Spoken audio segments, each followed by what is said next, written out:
El pitido rítmico y constante del monitor cardíaco era el único sonido que llenaba la opulenta suite VIP del Hospital Privado Santa María.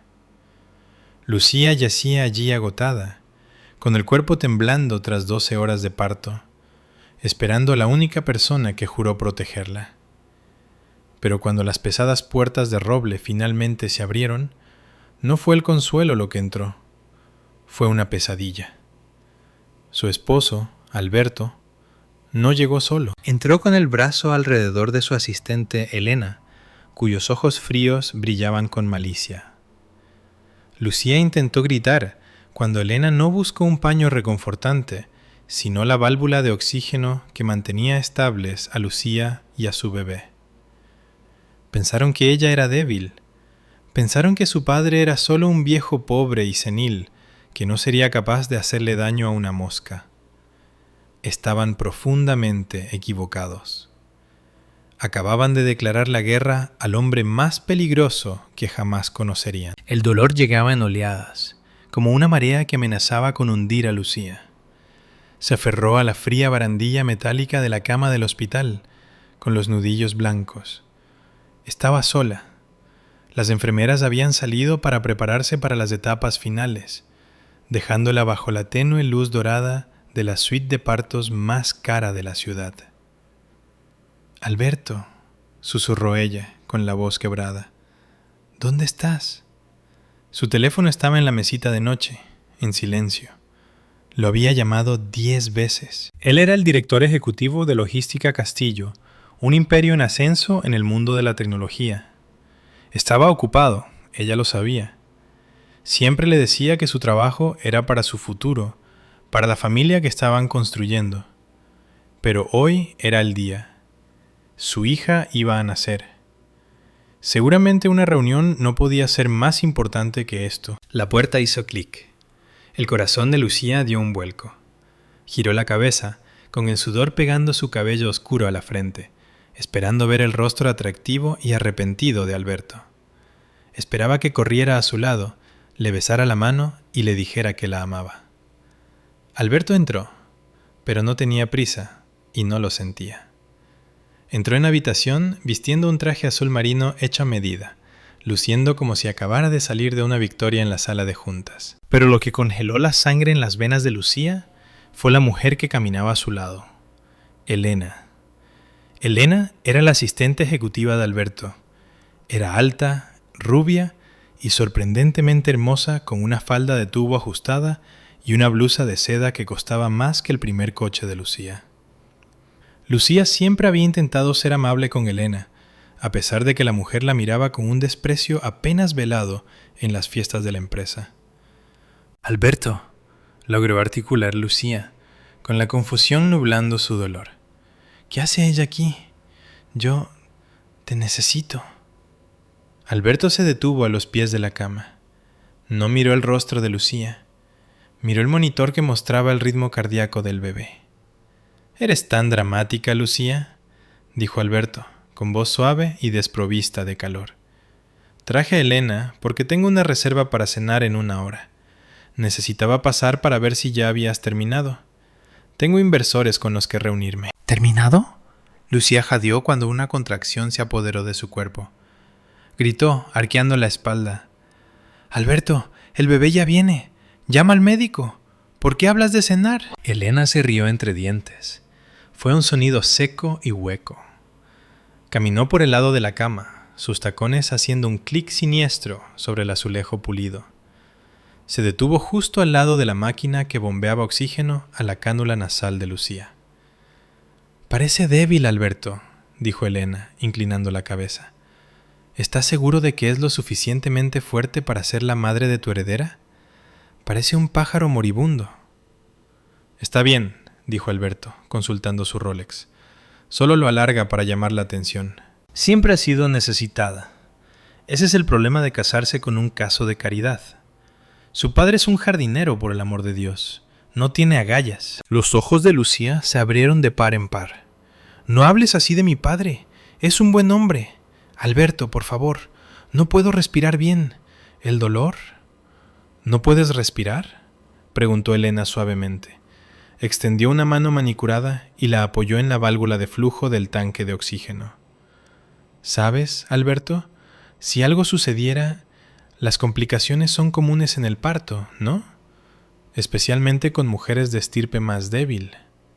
Alberto miró a Elena y luego a Lucía. Por un segundo, Lucía pensó que le gritaría a Elena que se alejara. En cambio, simplemente se encogió de hombros.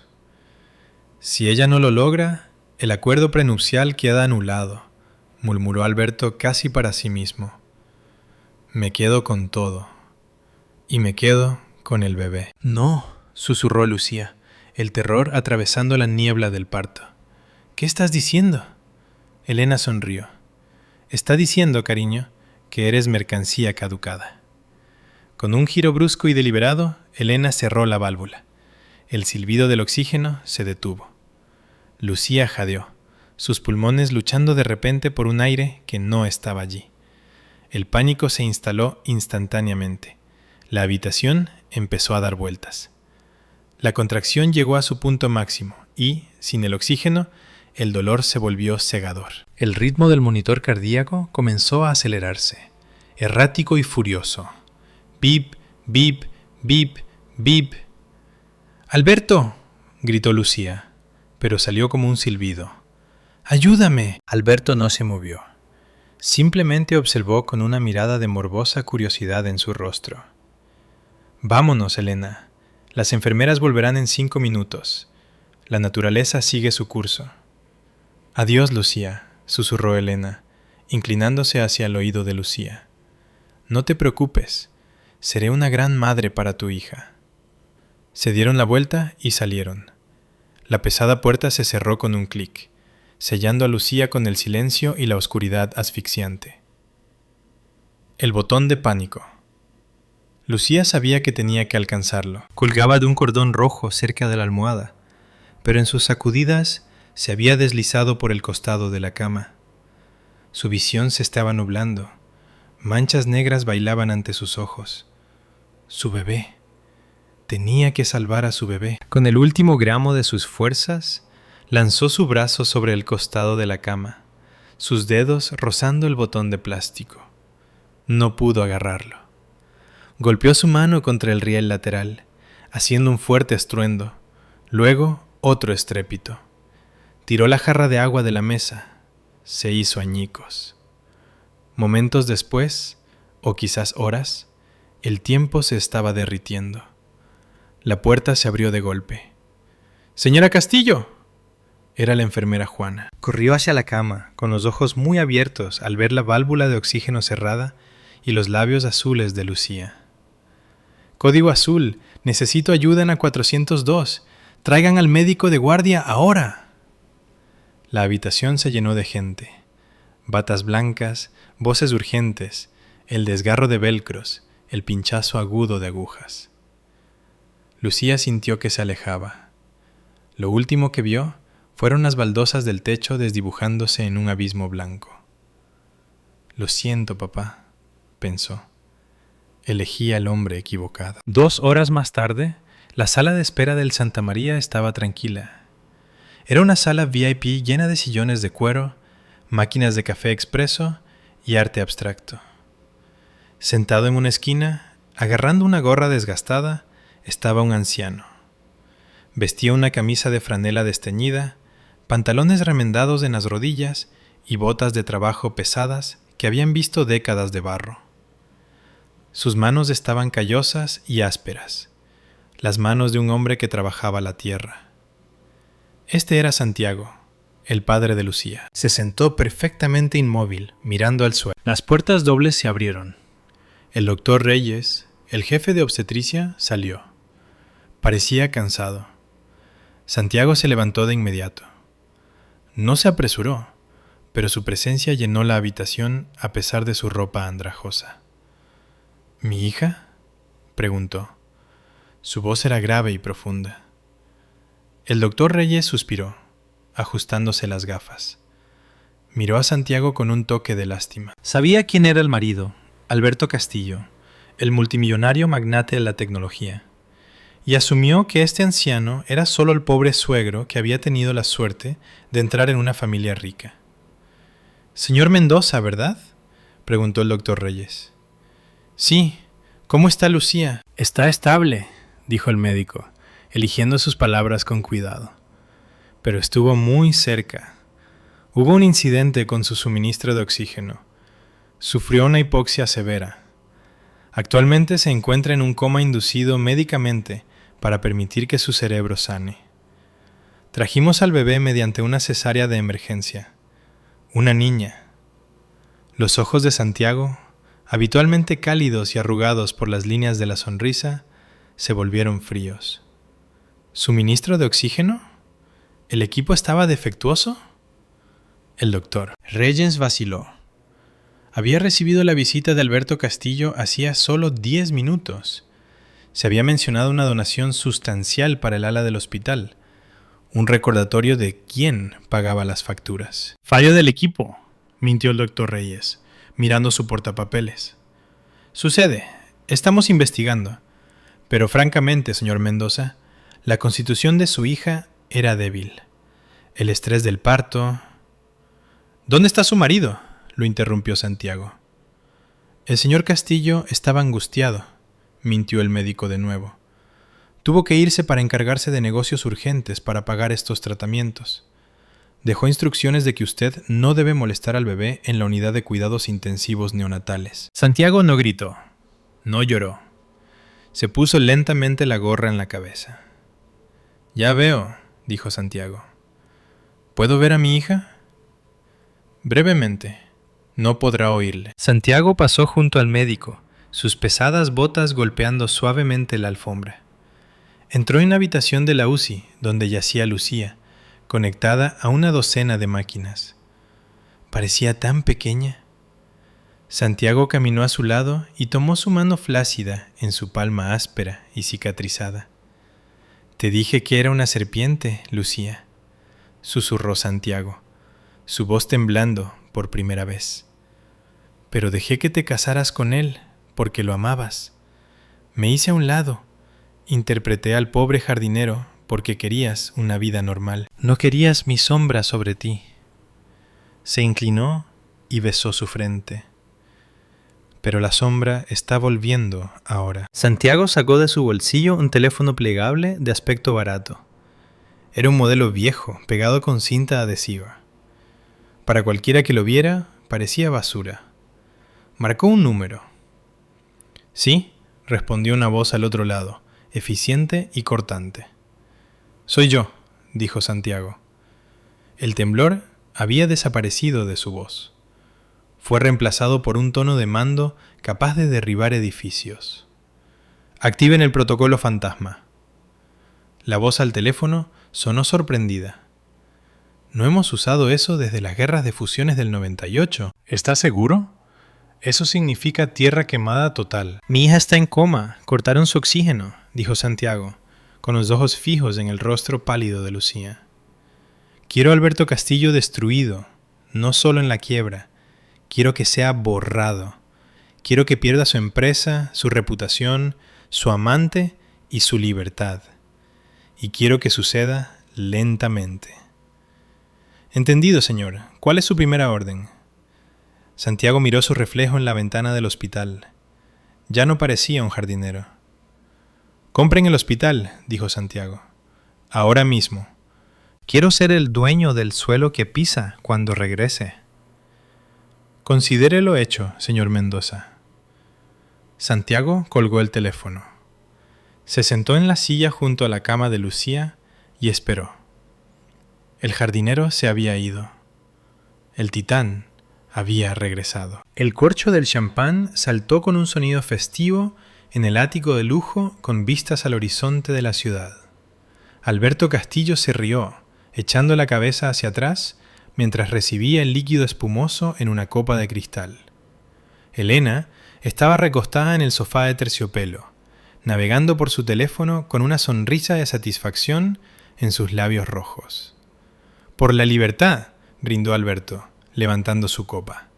«Por el futuro», corrigió Elena, chocando su copa contra la de él. ¿Entonces el viejo se lo creyó? ¿La historia del fallo del equipo? Alberto se burló, tomando un sorbo. Santiago, por favor, ese hombre apenas sabe qué día es. Probablemente esté llorando sobre su abono en este momento. No tiene poder, no tiene dinero para contratar a un abogado y mucho menos para desafiarme. ¿Y la esposa?, preguntó Elena, examinando casualmente sus uñas. ¿Cómo? El doctor Reyes dijo que tal vez no despierte, dijo Alberto, agitando la mano con desdén. Y si lo hace, probablemente tendrá daño cerebral. No recordará nada sobre la válvula. Estamos a salvo, Elena.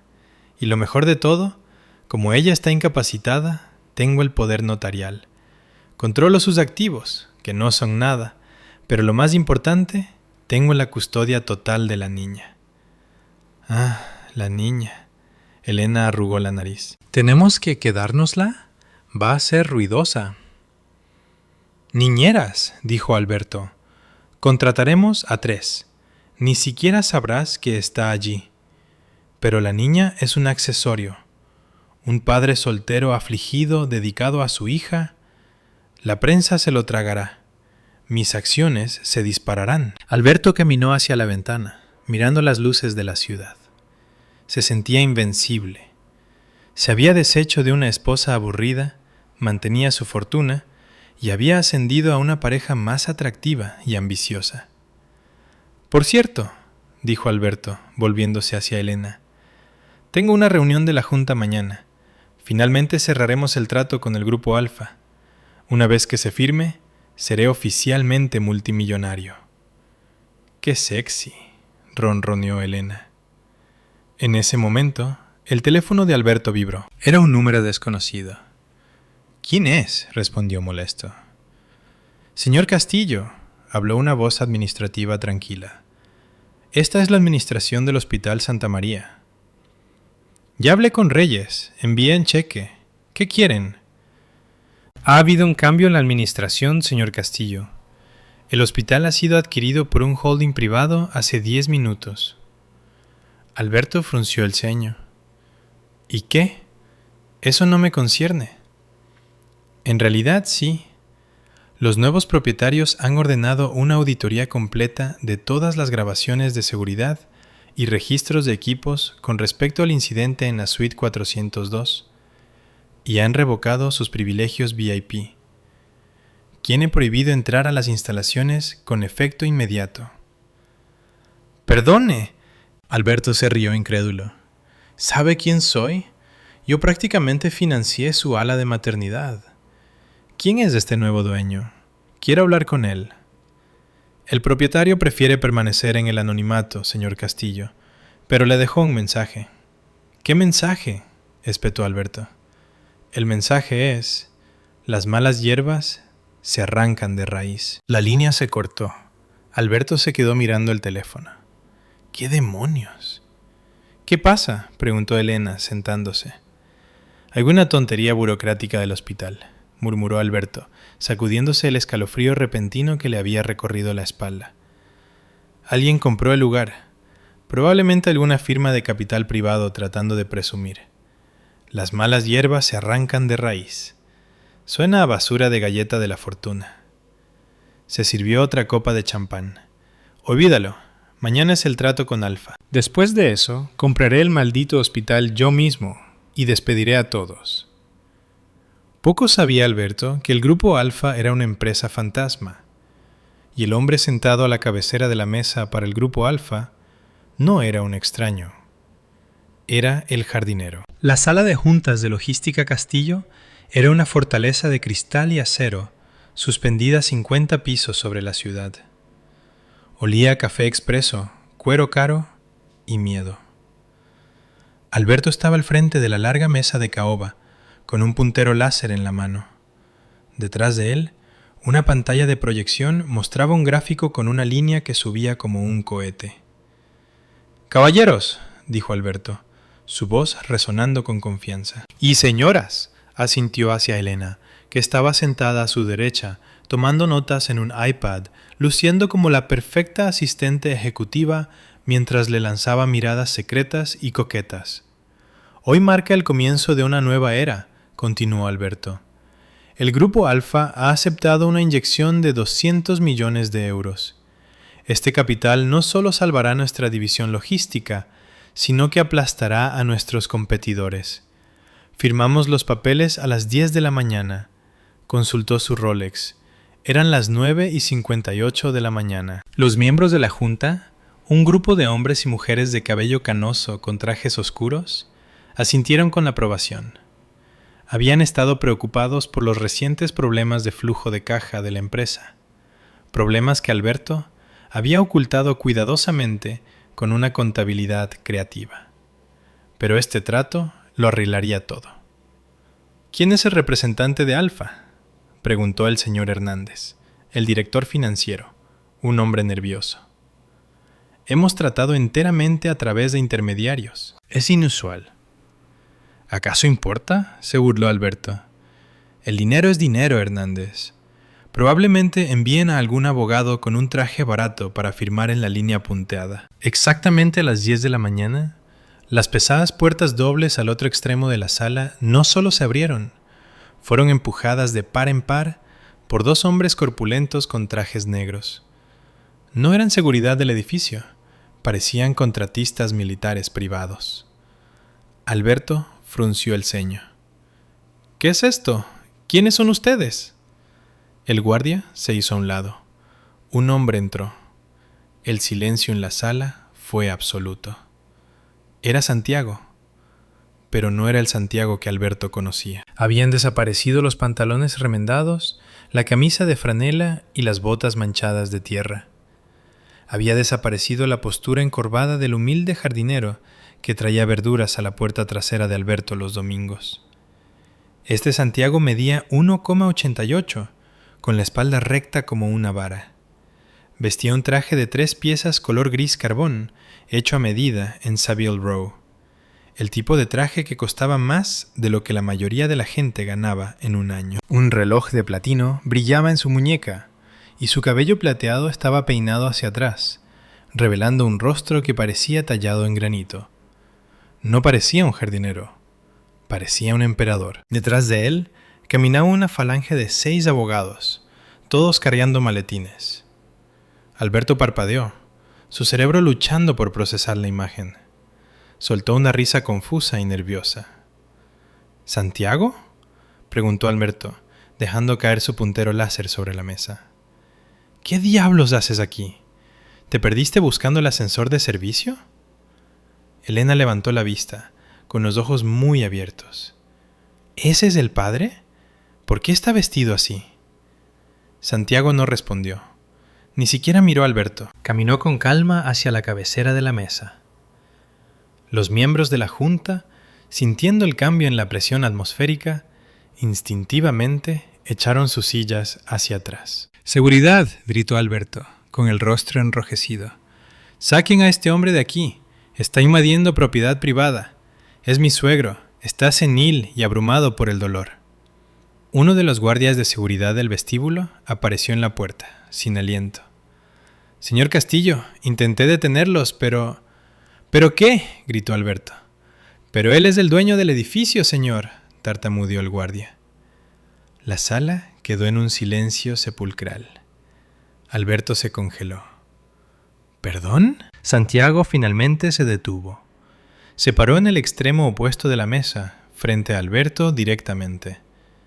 Apoyó las manos en la superficie de caoba y se inclinó hacia adelante. El calor había desaparecido de sus ojos, reemplazado por una mirada azul glacial que aterrorizó al señor Hernández. «No soy el dueño del edificio, Alberto», dijo Santiago. Su voz también era diferente. El acento rústico se había pulido en el tono nítido y articulado de la élite de dinero antiguo. «Soy el dueño de toda la manzana, y desde esta mañana yo soy el Grupo Alfa». Alberto se rió, aunque ahora sonaba histérico. «Tú eres un jardinero. Cultivas tomates. Vives en una choza». «Me retiré», dijo Santiago con calma. Quería una vida sencilla para mi hija. Quería ver si podía encontrar a un hombre que la amara por su corazón, no por su herencia. Interpreté al pobre para ponerte a prueba, Alberto. Santiago metió la mano en el bolsillo de su chaqueta y sacó una pluma estilográfica. Fallaste la prueba. Las manos de Alberto empezaron a temblar. Esto es una broma. Lucía contrató actores. Eso es. Lucía está en coma por tu culpa. La voz de Santiago bajó una octava, vibrando con una rabia reprimida. Y por culpa de ella. No miró a Elena, pero la señaló con un dedo que se sintió como una pistola cargada. Elena se encogió en su silla. Señor Mendoza, uno de los abogados de Santiago dio un paso adelante, colocando una gruesa pila de documentos sobre la mesa. ¿Procedemos? ¿Proceder con qué?, exigió Alberto. Tenemos un trato. Alfa prometió 200 millones. Corrección, dijo Santiago. Alfa compró tu deuda. Compramos los préstamos de tus bancos esta mañana. Todos ellos. Los préstamos de construcción, el financiamiento de la flota logística, los préstamos personales que tomaste contra tus acciones. Santiago recogió el documento y lo lanzó a lo largo de la mesa. Se deslizó perfectamente, deteniéndose justo frente a Alberto. Es una exigencia de pago de deuda, Alberto. Vencimiento inmediato. No puedes hacer eso, gritó Alberto. Los términos permiten... Lea la cláusula 14b, interrumpió el abogado. La cláusula de bajeza moral. Si el CEO se ve envuelto en un escándalo que amenace la integridad de la empresa, el prestamista tiene el derecho de exigir el reembolso inmediato. No me he visto envuelto en ningún escándalo, argumentó Alberto. Santiago sacó un control remoto y apuntó a la pantalla de proyección. Todavía no, dijo Santiago, pero la noticia sale en vivo en 5 minutos. En la pantalla, el gráfico desapareció. Fue reemplazado por un video. Era una grabación granulada, en blanco y negro. Era el interior de la suite 402 del hospital. El rostro de Alberto se volvió blanco. Elena jadeó, cubriéndose la boca con la mano. El hospital tiene cámaras, Alberto, dijo Santiago con frialdad. Cámaras ocultas por responsabilidad civil. Y adivina qué grabaron. El video se reprodujo. No tenía audio, pero la imagen era nítida. Mostraba a Elena buscando la válvula de oxígeno.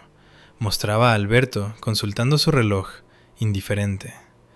Los mostraba saliendo mientras Lucía se retorcía en la cama. Los miembros de la junta jadearon. El señor Hernández parecía que iba a vomitar. Intento de asesinato, dijo Santiago. Conspiración, negligencia grave. Eso es falso, chilló Elena, poniéndose de pie. Es inteligencia artificial. Él lo inventó. Los metadatos ya han sido verificados por la policía, dijo Santiago. Están en el vestíbulo, esperando el ascensor. Pero quería ver la cara que ponías antes de que te pusieran las esposas. Alberto miró la pantalla, luego a Santiago, luego a la ventana. Parecía una rata atrapada. «Santiago, espera», tartamudeó Alberto, levantando las manos. «Podemos arreglar esto. Piensa en el bebé. Piensa en tu nieta. No querrás que su padre esté en prisión». «¿Mi nieta?», dijo Santiago, caminando lentamente alrededor de la mesa hacia Alberto. «Ya tiene un padre. Yo. Tú solo eres el donante de esperma que intentó matar a su madre». Santiago se detuvo a centímetros del rostro de Alberto. Olía a colonia cara y a venganza fría. «Me quedo con la empresa, Alberto. La exigencia de pago la llevará a la quiebra. Compraré los restos por centavos. Saldrás de este edificio sin nada, sin acciones, sin paracaídas de oro, sin dignidad». «No puedes probar que yo sabía lo que ella estaba haciendo», Alberto señaló a Elena. «Fue ella. Está loca. Ella cerró la válvula. Yo no lo vi». A Elena se le desencajó la mandíbula. «¡Cobarde! Tú me dijiste que lo hiciera. Dijiste que si ella moría, el acuerdo prenupcial se anulaba». «Yo nunca dije eso. Tú lo hiciste». Elena se lanzó sobre él, arañándole la cara. «Me tendiste una trampa». Los miembros de la junta observaban con horror cómo el CEO y su asistente se peleaban como niños. «Caballeros», dijo Santiago a la junta, dando la espalda al caos. «Sugiero que renuncien de inmediato si quieren salvar sus propias reputaciones. Cualquiera que siga en la junta en 10 minutos será nombrado como co-conspirador en la demanda por encubrimiento». Las sillas chirriaron contra el suelo. Fue una estampida. Los miembros de la junta agarraron sus maletines y huyeron, dejando a Alberto y Elena solos con Santiago y sus guardias. El ascensor sonó. 2 oficiales de policía entraron, seguidos por un detective. «¿Alberto Castillo? ¿Elena Varela?», preguntó el detective. Alberto se enderezó la corbata, con el rostro arañado y sangrando por las uñas de Elena.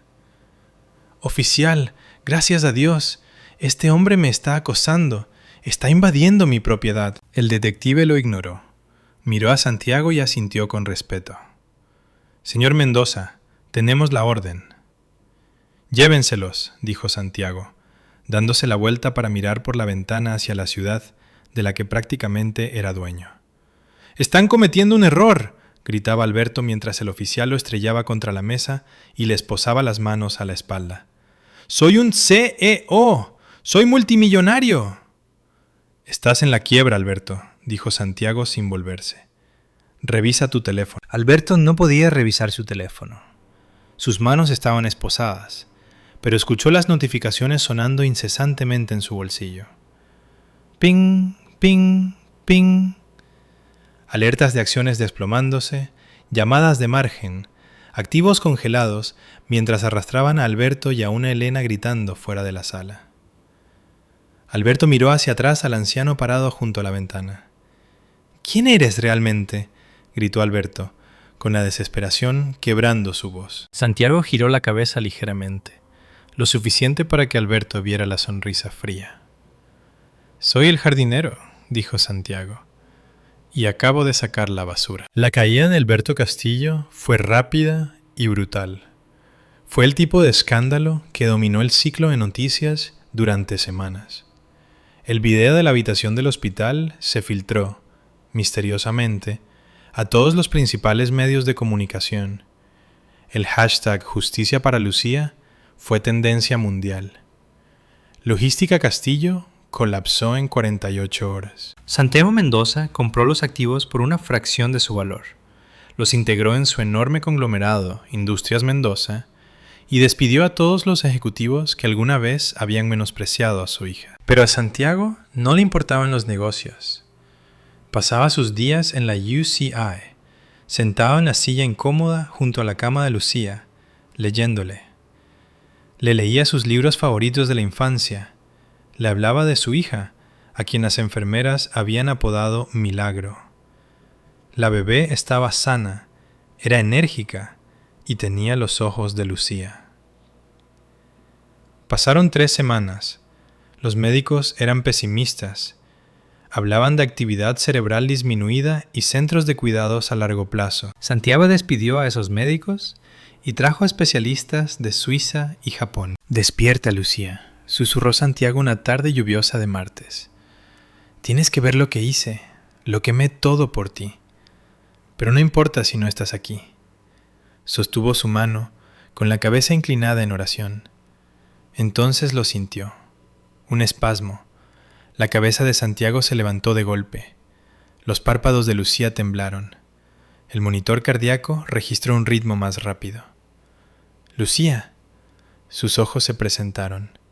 Estaban vidriosos y desenfocados al principio, recorriendo el techo. Luego encontraron el rostro de Santiago. «¡Papá!», raspó ella. Su voz era como papel de lija. Santiago lloró. El hombre que había aplastado una corporación sin pestañear se deshizo en lágrimas. «Estoy aquí, cariño. Estoy aquí». «¿El bebé?», susurró Lucía. Está perfecta», articuló Santiago entre sollozos. «Es hermosa. Te está esperando». Lucía intentó sentarse, pero hizo una mueca. Su memoria volvía en fragmentos. El dolor, el miedo, Alberto, Elena. «Alberto», dijo ella, con el rostro endureciéndose. Él la dejó. Shh, la calmó Santiago, acariciándole el cabello. Se ha ido, Lucía. Está en la cárcel. No podrá volver a lastimarte nunca más. Él se lo llevó todo, lloró Lucía suavemente. La casa, las cuentas. No se llevó nada. Santiago sonrió, con un brillo travieso volviendo a sus ojos. De hecho, tú le quitaste todo a él. Ahora eres la dueña de su empresa. Bueno, nosotros lo somos. Lucía miró a su padre, confundida. ¿Nosotros, papá? No podemos costear... Hay algo que necesito decirte, Lucía. Santiago suspiró, tomando su mano entre las suyas. No he sido del todo honesto contigo sobre mi trabajo. Lucía parpadeó. ¿Eres jardinero? Lo fui, dijo Santiago, hace 40 años. Luego comencé una empresa de paisajismo. Luego una firma de bienes raíces. Luego... Bueno, las cosas se salieron de control. Valgo unos 40.000 millones de euros, más o menos. Lucía se quedó mirándolo. El silencio se prolongó durante un minuto largo. ¿Tú qué? Quería que fueras normal, se disculpó Santiago. No quería que crecieras como esos niños ricos malcriados que no hacen nada más que comprar y salir de fiesta. Quería que tuvieras carácter, así que lo oculté. Lucía empezó a reír. Le dolía el pecho, pero no podía parar. Las lágrimas corrían por su rostro. ¿Eres multimillonario y dejaste que condujera aquel Seat Ibiza oxidado durante 5 años? Construyó carácter, se defendió Santiago, sonriendo. ¿Es por eso que compraste el hospital? Preguntó Lucía, mirando alrededor de la suite renovada, notando las orquídeas frescas y las sábanas de seda. Puede que lo haya hecho, admitió Santiago. ¿Y la comisaría donde está retenido Alberto? Hice una donación para asegurar que el aire acondicionado de su celda falle. Lucía le apretó la mano. Gracias, papá. No me des las gracias todavía, dijo Santiago, con el rostro volviéndose serio.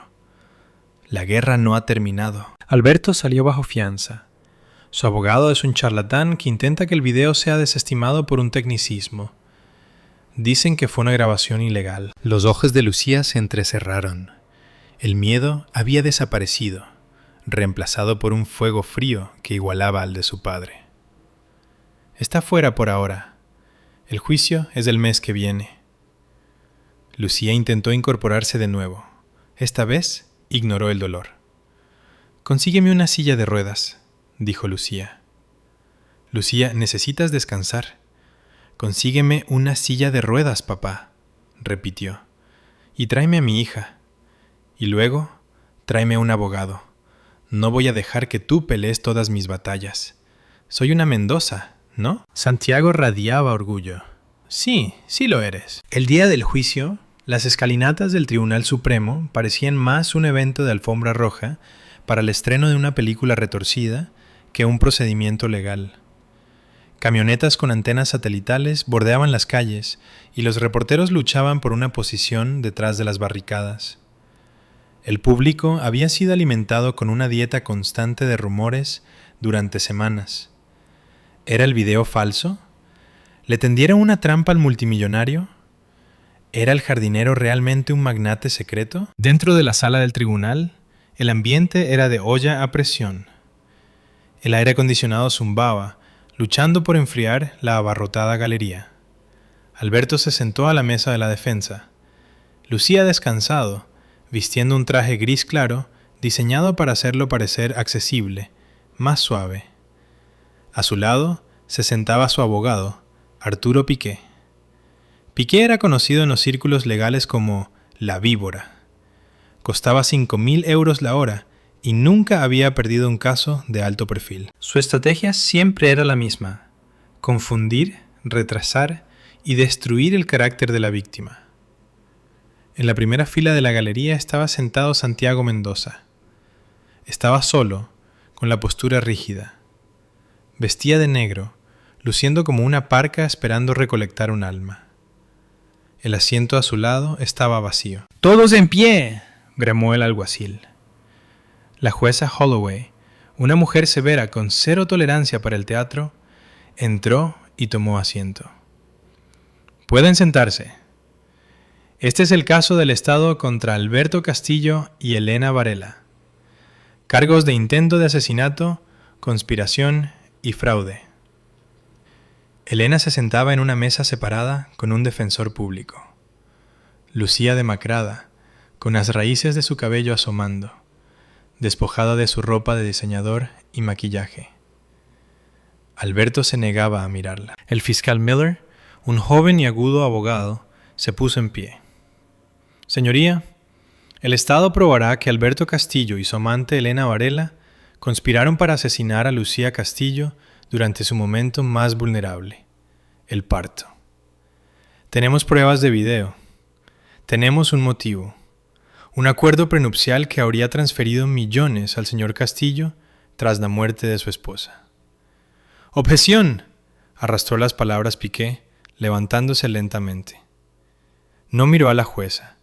Sonrió al jurado. La fiscalía se basa en un video que no tiene audio, obtenido de una cámara oculta instalada ilegalmente por un tercero, el señor Mendoza, que tenía un interés financiero en destruir la empresa de mi cliente.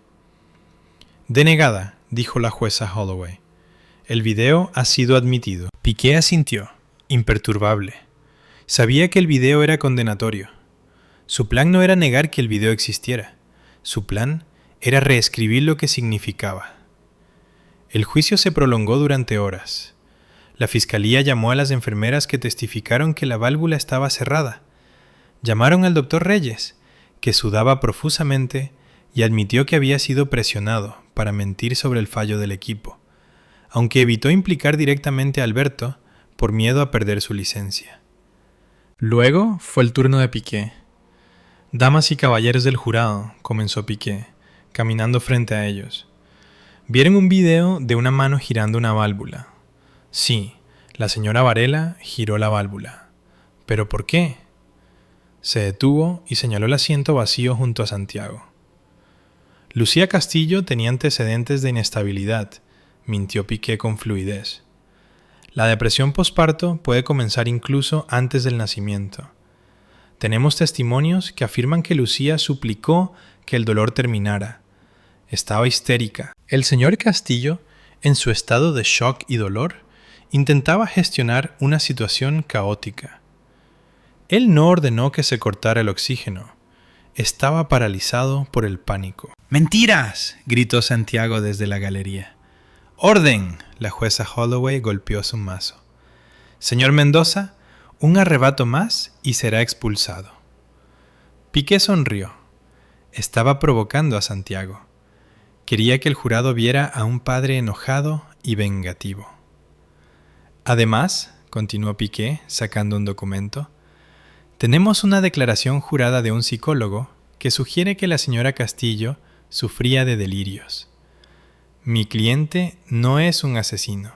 Es víctima de un trágico malentendido médico y de un suegro que utilizó esa tragedia para ejecutar una toma de posesión corporativa hostil. El jurado se miró entre sí. Piqué era bueno. Estaba sembrando la duda. ¿Era Alberto solo un mal esposo o un asesino? Ser un imbécil no es un delito, parecían decir sus rostros. De repente, las puertas dobles al fondo de la sala se abrieron de par en par. El murmullo de la multitud se convirtió en un jadeo. Un alguacil empujó una silla de ruedas por el pasillo central. Sentada en ella estaba Lucía. Vestía un sencillo vestido blanco. Estaba pálida y todavía tenía un tubo de oxígeno bajo la nariz, conectado a un tanque portátil en su regazo. Pero sus ojos estaban claros.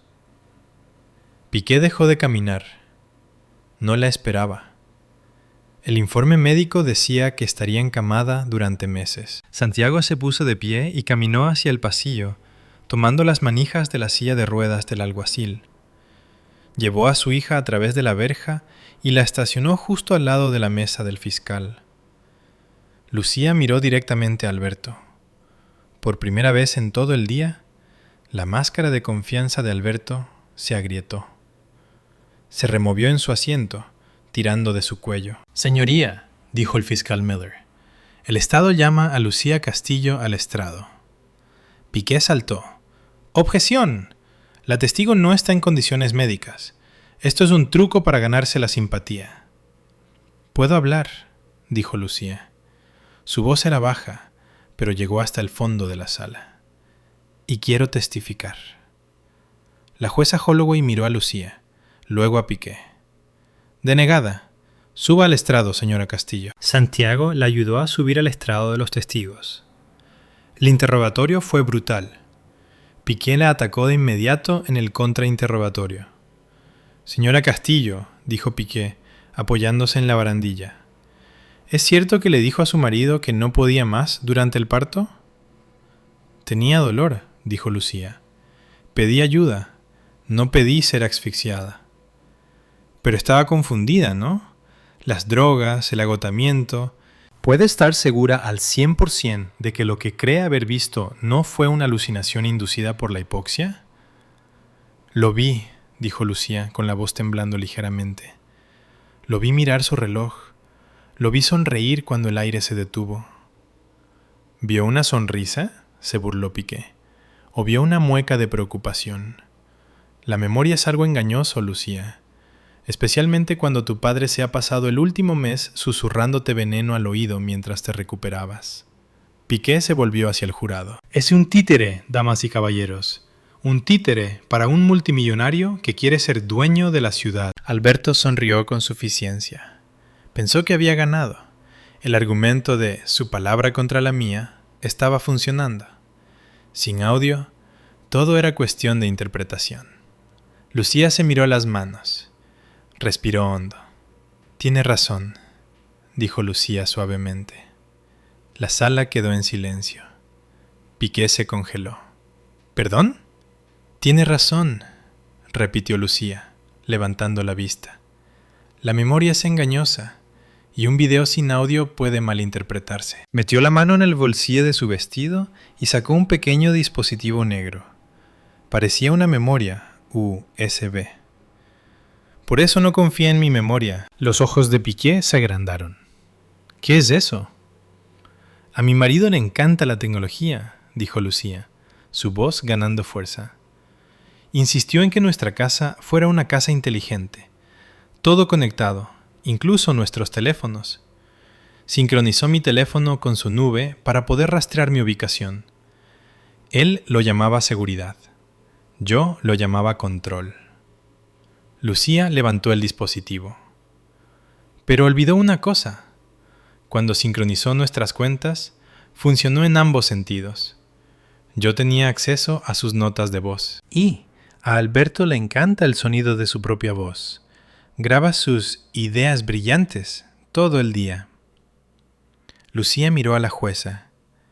«Señoría, esta es una nota de voz grabada en el teléfono de Alberto Castillo a las 9:15 de la mañana, el día de mi parto, con marca de tiempo y geolocalización en el pasillo del hospital, 5 minutos antes de entrar en mi habitación». «¡Objeción!», gritó Piqué. «Prueba sorpresa inadmisible». «La encontré esta mañana», dijo Lucía con calma. «¿Explica el motivo?» La jueza Holloway se ajustó las gafas. «La admitiré. Reprodúzcala». El fiscal Miller tomó la memoria y la conectó al sistema audiovisual del tribunal. La estática sisió por un segundo. Luego, la voz de Alberto llenó la sala. Fuerte, clara, arrogante. Nota para mí mismo. Estrategia postparto. Si Lucía no sobrevive a las complicaciones, contactar con el equipo legal de inmediato para activar la cláusula de viudez del acuerdo prenupcial. Retención total de activos. Decirle a Elena que mantenga la boca cerrada y que haga lo que hay que hacer. Es un simple giro de una válvula. Nadie mira a la hija de un jardinero y ve a una sobreviviente. Asegurarme de llorar en el funeral. Usar el Armani negro. La grabación se cortó. El silencio en la sala era más pesado que el plomo. Se podía oír caer un alfiler. Alberto ya no sonreía. Su rostro estaba gris. Se desplomó en su silla, pareciendo una marioneta a la que le han cortado los hilos. Piqué cerró los ojos y se sentó, enterrando el rostro en sus manos. Sabía que se había acabado. Elena, en su mesa, de repente empezó a reír. Era un sonido maníaco e histérico. «¡Te lo dije!», le gritó Alberto. «¡Te dije que lo grababa todo! ¡Narcisista!». «Señor Castillo», dijo la jueza Holloway, con la voz destilando asco. «Siéntese». Alberto intentó levantarse. «Es falso. Es IA. Santiago lo hizo». «Siéntese», ladró el alguacil, obligándolo a volver a la silla. Lucía miró a Alberto desde el estrado. Ya no parecía enfadada. Parecía haber terminado con él. «Subestimaste al jardinero», dijo Lucía por el micrófono. «Y subestimaste a la hija del jardinero». El silencio en la sala era asfixiante. No era solo silencio, era la quietud densa de 100 personas conteniendo el aliento a la vez. El aire acondicionado zumbaba como un tono bajo y monótono, sonando como una cuenta atrás. Alberto Castillo se sentaba a la mesa de la defensa, con las manos entrelazadas tan fuerte que sus nudillos estaban blancos. Miraba hacia el jurado, intentando hacer contacto visual, intentando usar el encanto que le había ganado millones en las juntas directivas. Pero los 12 hombres y mujeres se negaban a mirarlo. Miraban a sus regazos, al suelo o a la jueza. Fue entonces cuando Alberto lo supo. «¿Ha llegado el jurado a un veredicto?», preguntó la jueza Holloway, su voz cortando la tensión como una cuchilla. El portavoz, un profesor de secundaria de mediana edad que había parecido aterrorizado durante todo el juicio, se puso en pie. Sostenía un trozo de papel que temblaba ligeramente en su mano. «Lo hemos hecho, señoría». Lucía estaba sentada en la primera fila, ya sin su silla de ruedas, sustituida por una silla normal. Sostenía la mano de su padre. El agarre de Santiago era cálido, áspero y firme, un ancla en la tormenta. En el caso del Estado contra Alberto Castillo, comenzó el portavoz, su voz ganando fuerza. En el cargo de intento de asesinato en primer grado, hallamos al acusado culpable. Alberto se estremeció, como si hubiera sido golpeado físicamente. Un jadeo recorrió la galería, seguido de un silencio agudo. En el cargo de conspiración para cometer asesinato, culpable. En el cargo de fraude de seguros, culpable. La palabra colgaba en el aire, repitiéndose como el latido de un tambor del destino. Culpable, culpable, culpable. El abogado de alto precio de Alberto, Arturo Piqué, cerró los ojos y comenzó a guardar lentamente sus cosas en el maletín. No ofreció una mano de consuelo a su cliente. Sabía reconocer un barco que se hunde. La jueza Holloway dirigió su mirada hacia Alberto. No era una mirada de lástima, era una mirada de absoluto desprecio. «Alberto Castillo», dijo ella quitándose las gafas de lectura. «Se le dieron todas las ventajas en la vida, riqueza, educación, estatus. Tenía una esposa que lo amaba y una hija en camino. Sin embargo, en su codicia, los trató no como familia, sino como activos desechables. Vio la vida humana como una partida en un libro de contabilidad». Alberto intentó levantarse, con la boca abierta para protestar, para ofrecer una última excusa, pero su garganta estaba seca. No salieron palabras. Este tribunal halla que sus acciones no solo son criminales, sino moralmente repugnantes, continuó la jueza Holloway. Lo sentencio a 30 años en una prisión federal de máxima seguridad. No podrá optar a la libertad condicional hasta dentro de 25 años. 30 años. El número resonó en la mente de Alberto. Sería un anciano si sobrevivía. «Y con respecto a la señora Varela», dijo la jueza, mirando a la mujer que sollozaba en la mesa de los acusados. En vista de su cooperación y testimonio sobre los esquemas financieros del señor Castillo, su sentencia se reduce a 15 años. Cuando el mazo golpeó la mesa, como un trueno final de madera, 2 alguaciles se acercaron. No trataron a Alberto como a un CEO. Lo agarraron de los brazos con brusquedad, levantándolo de la silla. El acero frío de las esposas hizo clic alrededor de sus muñecas. Un sonido mucho más fuerte que el de los obturadores de las cámaras que disparaban en el fondo de la sala. Mientras lo arrastraban hacia la puerta lateral, Alberto miró hacia atrás. No miró a la prensa. Miró a la galería. Se encontró con los ojos de Santiago. El viejo jardinero no sonrió, no se regodeó, simplemente asintió, un gesto lento y solemne de cierre. Era la mirada de un hombre que había terminado una larga y dura jornada de trabajo. Luego la puerta se cerró y Alberto Castillo desapareció. 6 meses después, la luz de la hora dorada bañaba la extensa finca con un cálido resplandor ámbar. La propiedad, que una vez fue un monumento frío al ego de Alberto, se había suavizado. Los setos modernos y afilados crecían más libres, floreciendo con color. El silencio de la casa había sido reemplazado por el suave arrullo de un bebé. Lucía Mendoza estaba sentada en el amplio porche de piedra, con una taza de té humeante sobre la mesa a su lado. En sus brazos descansaba la pequeña Esperanza, que ahora tenía 6 meses, con mejillas regordetas y ojos brillantes y curiosos que reflejaban los de su madre. Lucía se veía diferente. Las sombras bajo sus ojos habían desaparecido. Vestía un traje de chaqueta color crema hecho a medida, luciendo como la poderosa ejecutiva en la que se había convertido.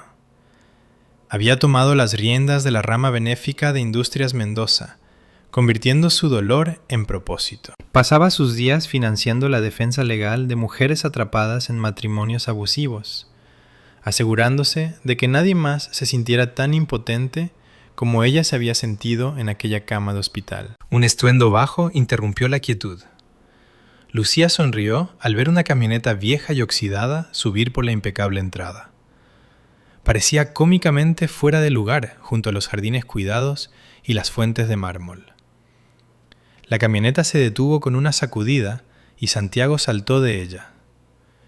Vestía su camisa de franela favorita, con las mangas remangadas revelando sus antebrazos curtidos y sus viejas botas manchadas de barro.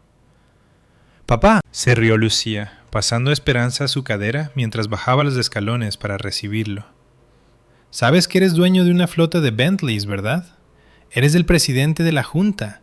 Puedes permitirte un coche que tenga aire acondicionado». «Esta camioneta funciona perfectamente», dijo Santiago, agarrando una pala y unas tijeras de podar de la parte trasera. Se acercó y besó a Lucía en la mejilla. Luego le hizo cosquillas en la barriga a Esperanza, ganándose un chillido de deleite de la bebé. «Además, el lujo te vuelve blando. Esta camioneta me mantiene humilde». «Tienes una reunión con el gobernador en 3 horas», le recordó Lucía. «Tiempo de sobra», dijo Santiago, dirigiéndose hacia los macizos de flores cerca de la entrada. «Pero mira estas hortensias, Lucía. Tienen sed. Si no cuidas las raíces, las flores mueren. No importa lo cara que sea la maceta». Lucía lo observó trabajar. Cavaba en la tierra con la misma concentración que usaba para desmantelar corporaciones. Era una imagen que le devolvía la paz. «¿Sabes?», dijo Santiago, apoyándose en su pala y mirando hacia la enorme casa detrás de ella. «El dinero es algo curioso. Revela quién eres realmente». Para Alberto era una máscara. Lo convirtió en un monstruo porque estaba vacío por dentro. Pero para ti, miró a su hija, fuerte, amable y resiliente. Para ti es solo una herramienta. No te cambió, Lucía. Solo te dio una pala más grande. Lucía sintió un nudo en la garganta. Miró a Esperanza, que le agarraba el dedo con una fuerza diminuta, pero firme. «Tenía tanto miedo, papá», susurró. «Cuando desperté, no pensé que pudiera hacer esto». «Pero lo hiciste», dijo Santiago con firmeza. «Somos los Mendoza. No huimos de la tormenta. Nos quedamos bajo la lluvia hasta que pasa, y luego volvemos a plantar». Lucía sonrió. sintiendo que el último peso del pasado finalmente se levantaba de sus hombros. Nosotros representamos la tormenta, lo corrigió suavemente, repitiendo sus palabras de hacía meses. Santiago sonrió, con sus ojos azules brillando. Esa es mi hija. Siguió cavando, y el sonido rítmico de la pala golpeando la tierra llenó el aire. Lucía volvió a mirar hacia el atardecer, abrazando a su hija. Tenía una empresa que dirigir, una niña que criar y una vida que vivir.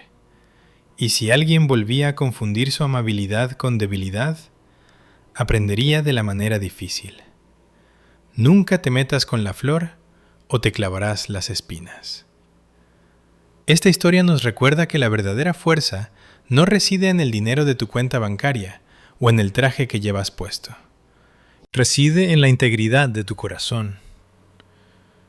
Alberto pensó que era intocable por su riqueza, pero olvidó que las torres más altas son las que caen con más fuerza. Lucía y Santiago demostraron que la paciencia y el amor son las armas definitivas contra la codicia.